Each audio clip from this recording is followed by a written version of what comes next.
we're live now, so I can begin.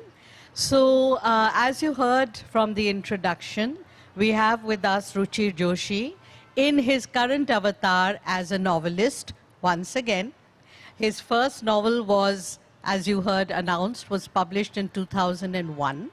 And it wouldn't be an exaggeration to say that a lot of people have been waiting for his second novel to finally be ready and released to the world. So it's very, for me personally, it's really exciting and exhilarating to finally be within touching distance of this novel. I actually have touched it in a printout version of almost 900 pages, A4 size, back-to-back printout, and I've read it from page 1 to page 899. But for the rest of the world, it is yet to be released. And when are we scheduling the release? Later in early February, I think. They are saying that the books should be in the bookstores by the 23rd, 24th of January. Let's see. Yeah. I'll believe it when it's in my hand. Not yet. And so should you when it's in your hands. But having waited this long. It's at the press now, so great. Sooner or later. Yeah. So what we do have with us to share with everybody is the cover. It's a very, very attractive cover. And we've just seen a glimpse of it on Facebook so far. And we're going to have it up for you to see. It's designed by a very veteran book designer, Itu Chowdhury. And the title of the book, as you will see from the cover, are we putting the cover up? Is that possible? Did somebody shake their hand at me from the back? Okay, so in any case, while we wait, oh, the visual is up. Yeah. You can see that. And you can see that the book is called Great Eastern Hotel. Now, the name Great Eastern Hotel, to a lot of people who are Calcuttans, and particularly people of a certain age in Calcutta, is bound to evoke a lot of memories, a lot of nostalgia, and a lot of associations to do with a Calcutta that was once a center of glamour and entertainment on par with anything anywhere in the world. So, Great Eastern Hotel is the chosen title, Ruchir. Do you want to talk to us a little bit about what this book is about? Nobody's had a chance to look at it or read it. So let's know the framing. What is it? Right. So, the kernel of the book actually comes from my father. Because I'm a Gujarati, but I'm a Calcutta Gujarati. I was born and brought up, I was born in Lake Gardens, grown up in South Calcutta. So I'm a so-cal, so-col boy, if you like. Guju and Calcuttan and semi-Bengali, all of these things. My father moved here in 1939 as a young man. And he lived in Calcutta through the war years. And he was very much a part of the freedom movement and the Congress underground and all that stuff. None of which features in this book, by the way. But he told me stories about what Calcutta was like during those war years with all the American soldiers and the Tommies and the blackout and the ferment going on with the different movements pushing for independence, and then the famine and then the riots. So all these stories came to me at that time, and then I began to find out more about Calcutta during that time. I got involved in, got more interested in jazz and rock and roll and blues. And I suddenly realized that Calcutta was a place where there were several jazz bands, live bands. You didn't have discotheques in those days. You didn't have recorded music. The idea of playing recorded music in a restaurant or a dance club would have been unheard of. So you have a live band with drums and sets and saxophone and singer, piano, all these things. Anjum as a musician would be very connected to that. We were all very connected. If you're a Calcuttan of a certain kind, you really, got to love your Ella Fitzgerald and your Billie Holiday and all these great jazz musicians, singers, all these things. So that was a completely different aspect of it. And then, of course, being interested in Bangla literature and, people, you kept reading about, you saw films, you saw Ashani Shonket or Mrinal Sen's Akaler Shondhane or other films to do with the famine. And suddenly we had to realize what a massive bomb that famine was With this. with this book, which I'm very happy about. Yeah, so Calcutta in the 40s. And as Ruchir has very briefly outlined, it was a city crammed full of contrasts and paradoxes. So you had this very elite culture going to the nightclubs, which were on par. The Great Eastern Hotel was a luxury hotel on par with anything else anywhere in the world. The highest standards. They had a genius French chef who is a major character in the book, who was Completely whipping up imaginary. these delicacies out of practically nothing, and sort of making his own private arrangements to get the best foie de gras and truffles and things into the city secretly, so that he could continue with his crazy, sort of passion for absolute fine dining. So you have that. You have the patrons who went to such places, who were able to afford it, who had that kind of lifestyle and came from very elite Bengali families, landowners, very rich people, or they were the British and the Or Americans. the Maharajas and the Nawabs. And so the aristocracy, the nobility, and their children. So you had that whole layer living their lives in Calcutta in the 40s as if nothing is ever going to change. And then you have this influx of a whole, sort of espionage going on, because Calcutta is such a major center from which you can look at the Eastern war front.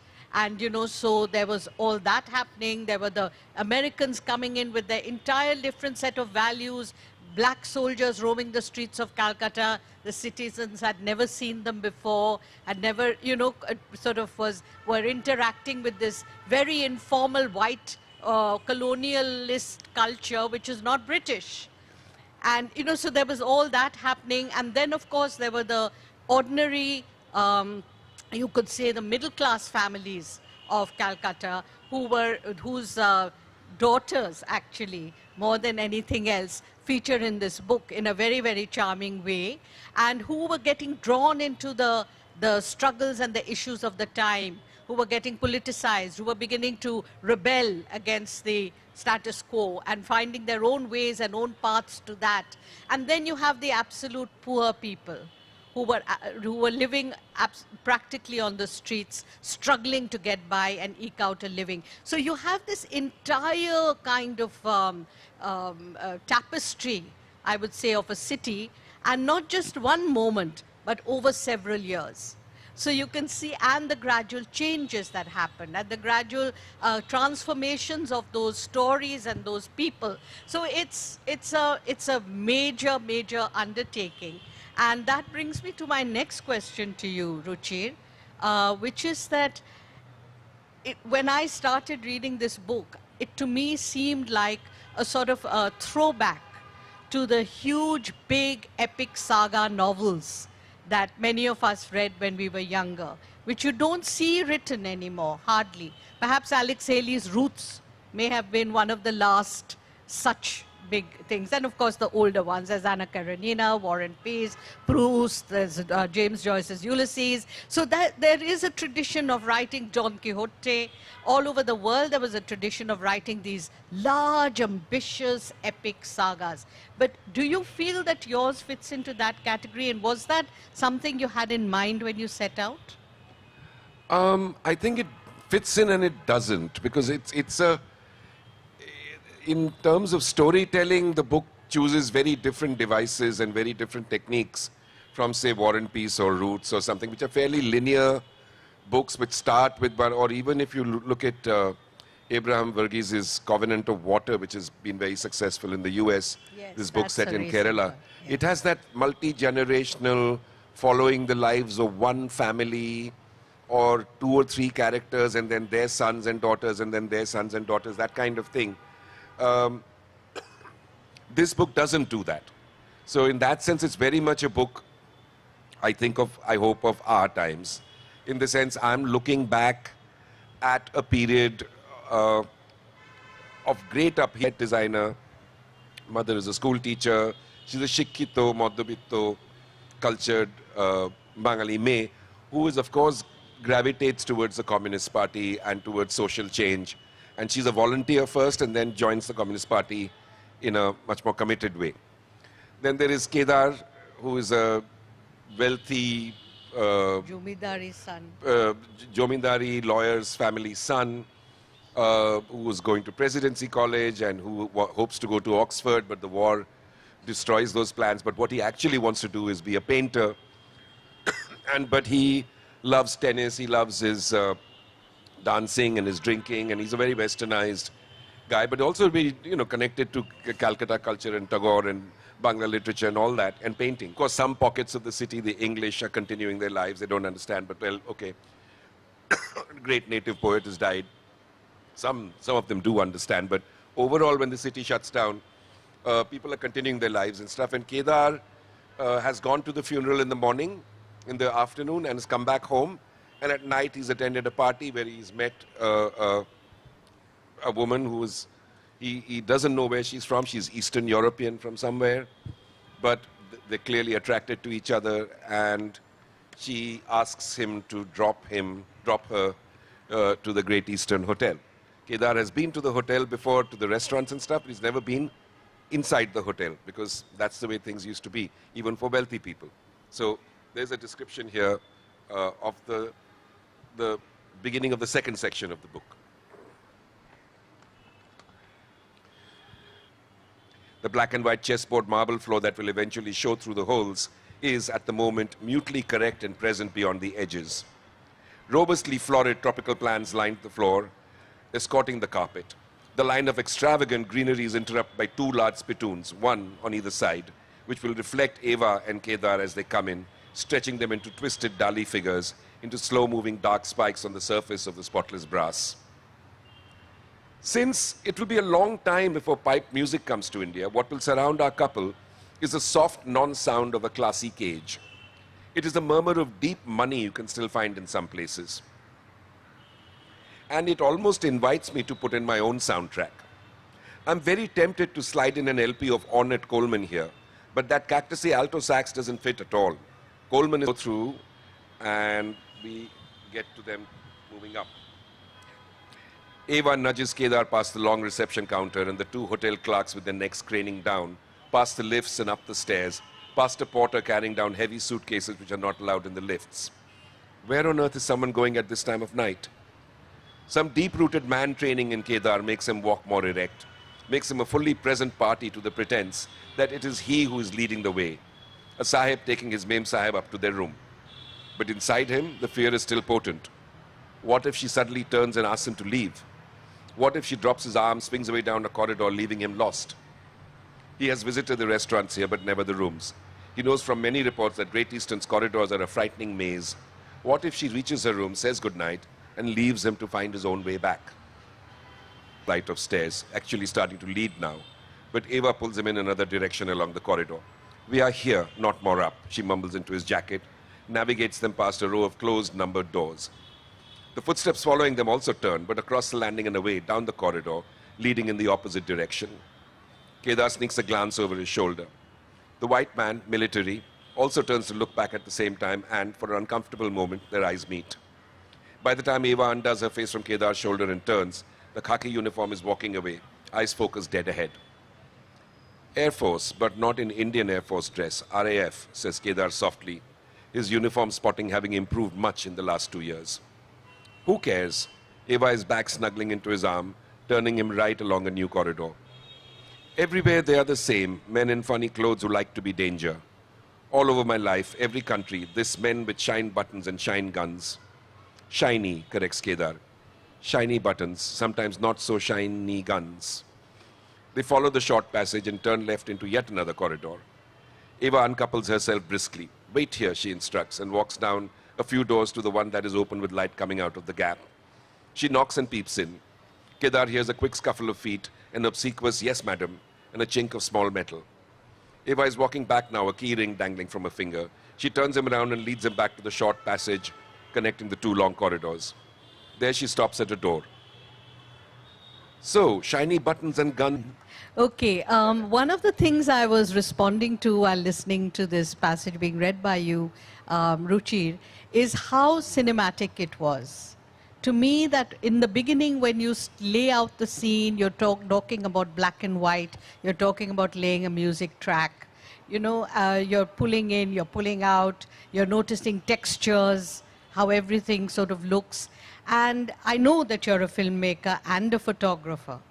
So it would be interesting to know how much of you, the filmmaker and the photographer, was part of you, the writer, when you were doing this book.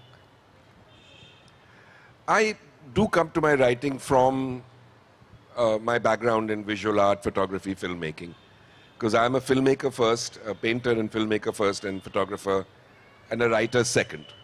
Though most of my life I've been writing now, and I earn my money from writing, and I'm probably in certain circles known better as a writer than a filmmaker.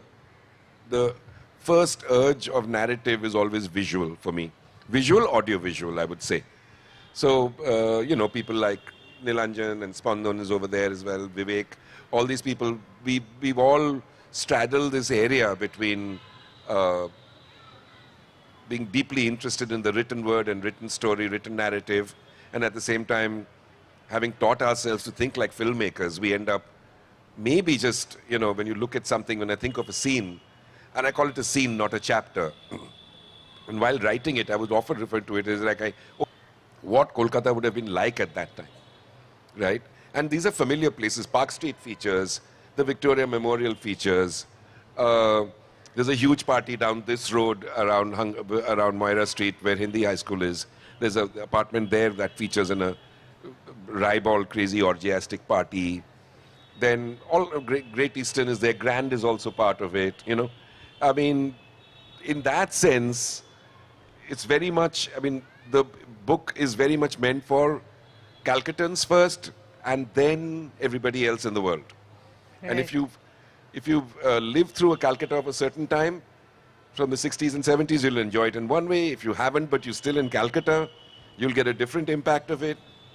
And then if you're from outside Calcutta visiting, that's again there. If you've never been to Calcutta, it'll be another experience. So that's how it inevitably is with something. So filmmaking, yes, but also finding... Congratulate you. We have another 12 minutes, 10 minutes or so. Would you like to read another piece? I'll read a short section. Yeah. So the first section, as we saw, was with Kedar and this character called Eva, who's mysterious. The second section has to do with Nirupama and her two friends, Roma and Titir. One of the things that happens in the 20s and 30s in India, and especially in Bengal, and then a lot in Maharashtra and Gujarat as well, less so in North India, I feel I could be wrong, but I think less in North India, is the huge empowerment and participation of young women in politics. This is something that starts happening at the urban centers, and so Bombay, Maharashtra, Gujarat a little bit. South India I'm not clear about, but I know in Bengal, suddenly there was a lot more participation. And the character I described to you is Nirupama. She is connected to the Communist Party. But she's also close friends with two other girls, young women, Roma and Titir. And Roma and Titir are both in the Congress Party, but they both belong to slightly different wings and factions of the Congress Party. So Roma is more the socialist wing, whereas Titir verges on the Hindu Mahasabha. Between the Congress and the Hindu Mahasabha, kind of, she's there, but also active. All believe in it. The Japanese are making headway towards Singapore and also pushing north towards into Burma. And it's very early days of the war. Calcutta never gets touched by the war, but Calcutta is compacted by the war, and that is the center of the story of at the center of the story of gets touched by the war through the famine. Gets touched by the war through the famine, gets touched by the war through the several thousand soldiers who come and take over all these tents and camps and stuff. Gets touched by the bombs when they finally fall in 1943, but they haven't fallen yet. Basically, the Japanese have just entered the war, And this is early morning on Dover Road, the small flat. Prince of Wales sunk. Prince of Wales is a big battleship of the British. Repulsed at Russia. But even as her mouth opens, she realizes the absurdity of this and how unwise it would be to provoke a close friend of her landlord, who, of course, is another be-mentioned and be-knighted Bengali by the name of Sir Brojo Banerjee. She keeps her silence while calculating that these two men, sir and servant, will circle back below her balcony in a short while. The cold is sharp this early in the morning. There is still a lot of moisture in the air, and the clay and metal oven creature is taking its time to light. Neeru sits on a low stool and uses a pair of iron tongs to poke the little blaze of paper and twigs through the opening at the bottom. Simultaneously, she blows lightly across the bed of coal sitting on the grate at the top, trying to coax the flames to rise and catch the coal. Neeru adds a few more rolls of newspaper to the fire, stoking it as she does, and the coal just begins to ignite as she hears again the two men's voices in the distance. Still sitting, Neeru takes a deep breath and starts to sing. The song in her mind is the Bengali version of Deep Breath and continues with all her power. If they all turn their backs, oh hey, oh unlucky one, if they all turn away from the impassable track, the coughing has made a part of Neeru suddenly timid. She stays hidden out of sight as she sings, then take the thorns underfoot and dance over the bloody paths, all on your own. If they don't answer your call, oh unlucky one, walk alone, walk alone, walk alone, walk alone, my friend. As you can see from that, yes, please go ahead with a big hand for him. As you can see from that, one of the things that I forgot to mention earlier is the humor in the book. It's a great leavening for what could be a very serious and heavy book, written with a lot of dash and dynamism, a lot of slang, a lot of informality, and a lot of wit and humor. So we're almost at the end of our time. Does anybody have an overbearingly urgent question to ask? Yes. Yes.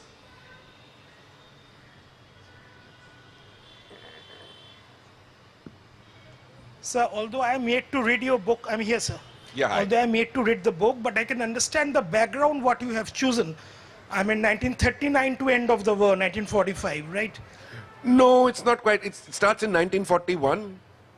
And the war period, I don't even go into, I mean, like... Anyway, the early 40s, right? Yeah. So it's very palpable that Calcutta was then an international city.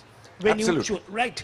Out of every single character that you have illustrated in this particular novel, have you tried to give a shadow that all these characters are slowly and gradually we are understanding at the end of the war, the decline of the great city will start. Thanks to this war, this man-made famine, the partition and communal riot, Calcutta will not remain the same Calcutta that you have said at the beginning of the session, that you said, but your character said in your novel. You have to read the book for me to answer that question. Because some characters do not understand it, and other characters get it, but you don't always understand, right? At first, when the famine hits, you don't know what's going on. When, there are few people on the streets, and then there are more, and then there are more. And you don't understand, you think this will be dealt with. And you will help deal with it. But then something else happens, and something... Remember what happened with COVID? When it started, we thought, okay, chole jabe. 2 weeks is what I thought. But before, any other questions? Yeah. Yes. Yes. Front row. Good afternoon. My question to you, Mr. Joshi, have you given it a thought of making this this book of yours into a film? I think it would be very graphical. Last 25 years, I've been thinking of nothing else. And I've been telling myself, write the book, then no one can make a film of it. But I think, let's see, somebody else might take a look at it and see what they can find, and maybe I can think of something. Right now, I'm done with the book, so I will distance myself from it. Okay. And then, yes, I think there's possibilities of, I think it one would be film. Well, or when I was Thank reading you. it, I have to say that I know that Ruchir probably didn't have this in mind, but it's definitely cut out to be a serial, limited edition OTT serial. There's a... Ramas, yes, yeah. Ram.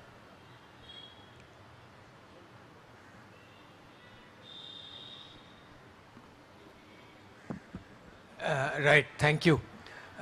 Just to introduce some levity, Ruchir is a close friend of many of us here. Poor chap has suffered being the butt of ridicule from all of us.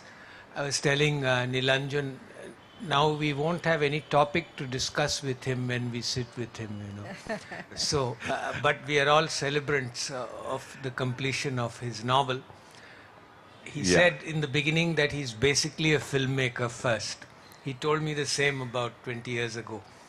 And so I told him, now that that wonderful book is over and everybody has taunted you for taking so long, so now just teach a lesson to everybody by making a film very quickly, you know, to show that you're still capable.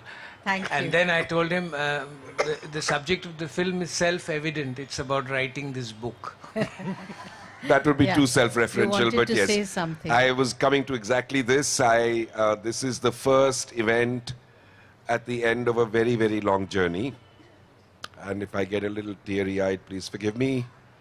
The writing of this book has seen the loss of many close people, including my younger son, and Hari Vasudevan, who was a great advisor and storyteller, and other friends in other parts of the world. But I would not be sitting here, and this book would not be complete without the huge efforts put in by Nilanjan Bhattacharya, who's there, Ramaswamy, who just spoke, Shrivats Nevatia, who's there, Kavita Punjabi, who has cleverly escaped to Vietnam right now, and Anand Lal, so many other people in Calcutta, Ian Zachariah.